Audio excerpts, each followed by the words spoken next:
concerned civil society organizations, and patriotic citizens gathered here today not as critics, but as partners in progress and supporter of the renewed hope administration of President Bola Ahmed Tinubu and its laudable reforms.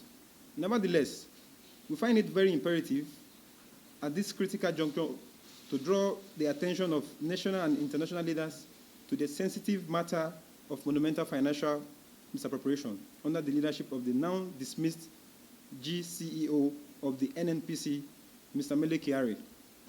However, our patriotism demands that we speak truth to power, particularly in a case like this, where the sacred trust of public accountability is highly at stake. We strongly believe that to set the record straight and allow the new leadership of NNPC operate fully on the transparent ground, the heroic of decisive action taken by Mr. President to clean the NNPC must be followed by a comprehensive investigation into financial malfeasance that has plagued the corporation in the past 5 years. Apparently, it's now well understood that Kyari dismissal is not only timely, but long overdue, since the institution has been operating like an unaccountable and opaque cabal. Nigerians' outrage and the demand for answers cannot be overemphasized, especially concerning the reckless ceremonial spending of $1.5 billion on the Port Harcourt Refinery 1 and 2, an amount undoubtedly believed to be an equivalent to several African countries' national annual budgets. Firstly, we would like to draw our attention to the previous mentioned staggering sum of $1.5 billion earmarked for the rehabilitation of the Nigerian refinery. Indeed, by Nigerians, we made to believe that these funds allocated to Buhari-led administration in 2021 was meant for a comprehensive rehabilitation. However, shockingly, and to the chagrin of the public, not only was these funds entirely expended on just one refinery, but the said refinery turned out to be non-functional, failing to meet the last functional or industrial standard that was expected of such an investment. Indeed, such physical mismanagement would have been the subject of a rigorous criminal investigation involving every national and international parties involved in the debacle. However, our President, Tinubu-led administration, is amplifying the silenced voices of Nigerians, and these voices are rightfully demanding answers with questions like, where did these huge funds disappear to? Why was the initial plan of rehabilitating 2 refineries abandoned without justification? Who are these responsible for this national capture of our resources? Moreover, this treacherous act defies logic and prudence. That such colossal sum was dissipated with no concrete outcome and accountability says a lot about the Kyari-led administration. Even after a first report of a mechanical completion, the Port Harcourt refinery is yet to deliver refined products to Nigerians and Nigerians. The Port Harcourt refinery is yet to deliver refined products to Nigerians. We are truly asking on behalf of Nigerians, what was the essence of the prodigious spending? Where are the contractors? Can we see the audit trails? Finally, what was the role of Kyari's NNPC leadership in enabling or facilitating this dereliction of duty against the nation? Perhaps more alarming in all these shenanigans is the yet unresolved scandal that surrounded the disappearance, or we say, the misallocation of over 89 million barrels of crude oil to non-state actors. While many see this as merely a case of mismanagement, what we are seeing is an enormous economic sabotage of the highest order. It is an undebatable fact that Nigerians deserve to know who authorized such transfers, who are the beneficiaries, and why no arrest has been made to date. The absence of accountability concerning this monumental loss is a shame to the statue of leadership and a great threat to economic sovereignty of Nigeria. Furthermore, while Nigerians were still denting to the aforementioned wounds, and suspicious arrangement between the NNPC and Matrix Oil has become another virus needing urgent attention. This is another partnership which its details remain elusive to public. Evidently, more questions also abound in regards to the circulated claim that about $400 million was invested by some Matrix Oil in the ongoing refinery rehabilitation. Indeed, this also presents many questions and needs urgent answers. Under what financial framework did they contribute this amount? What are the terms of repayment or equity ownership, if any?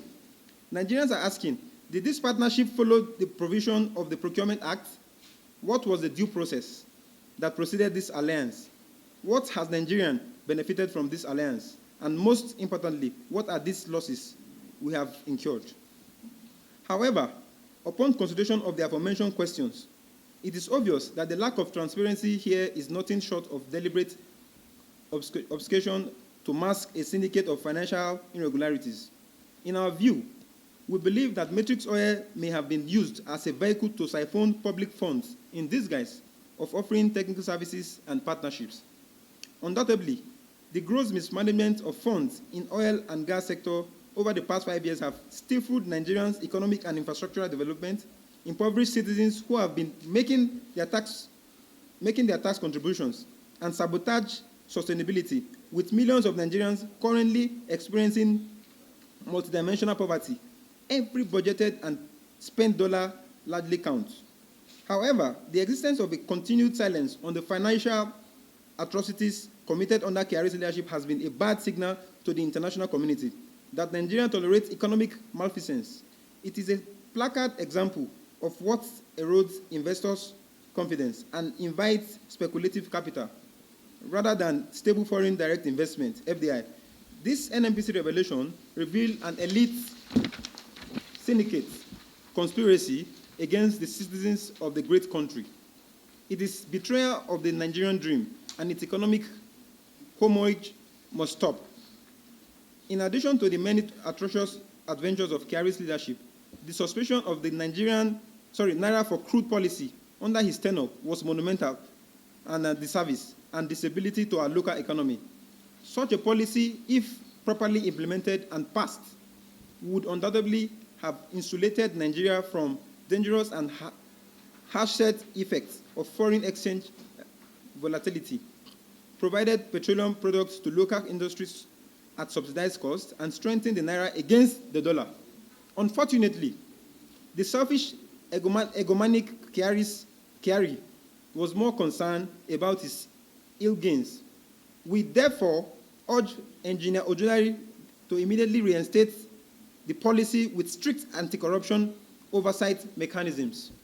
On this note, we strongly call for an immediate constitution of a special commission of inquiry to thoroughly investigate the full financial activities of NNPC that was carried out over the past 5 years under the leadership of Mele Kyari. This commission must be empowered to subpoena documents, summon key stakeholders involved under this duration, and make binding recommendations. We strongly believe that a proper investigation followed by judicial action will send a strong message that Nigeria is ready to do business within the parameters of accountability. We are confident that such an investigation will definitely serve as a deterrent to future intending corrupt leaders, and also a catalyst to help cleanse the rot embedded in the operations of our nation's public assets. We, the Situation Room of Transparency and Accountability, therefore make a demand for a comprehensive audit and prosecution as follows: a forensic audit of all NNPC financial transactions carried out in the last 5 years, open publication of the list of beneficiaries involved in the 80 million barrel allegedly given to non-state actors, a breakdown with a full report on how $1.5 billion was spent on the Port Harcourt Refinery, an interrogation followed by possible prosecution of Mele Kyari, dismissed board members, and other NNPC executives found culpable. Then the last, a legislative oversight hearing to make sure that National Assembly maintains the highest transparency requirement for the newly appointed NNPC board. However, it must be duly noted that this call isn't one that is driven by vendetta or vengeance, but rather it is born in patriotic desire to see Nigerians become a developed and prosperous nation, that make good use of its natural resources through committed, transparent, and accountable leaders. The NNPC, as custodian of our common patrimony, must never be left to continue operating like an individual property, which is impervious of public scrutiny. Fellow Nigerians, the time for silence is over. We cannot be tired of watching our commonwealth being pillaged by a select few. President Tinubu's administration has truly shown a commitment to reforming Nigeria into greatness, and we stand firmly in support of his vision and agenda. Nonetheless, a reform without accountability is merely cosmetic. The new herdsman, Engineer Bashir Bayo Ojulari, must be forewarned. The era of impunity is over. Nigerians will not tolerate another phase of misappropriation and concealment. We appeal to the media to amplify this call and maintain pressure on the authorities. Likewise, we urge every other stakeholders and group to lend their voices on this cause of a better Nigeria. Let's understand that it is only through a collective vigilance that the heart of our nation can be preserved from kleptomanic interest. If otherwise, our collective silence will embolden the corrupt actors to continue their evil plundering of our nation's resources. The situation at the NNPC is sympathetic of a despair malaise that must be uprooted if Nigeria is to fulfill its economic potentials. The NNPC 1.5 billion refinery debacle is not just a case of wasted funds, it is a national emergency that demands immediate and thorough redress. In conclusion, we urge the EFCC and the Financial Crime Commission. We shall always fight.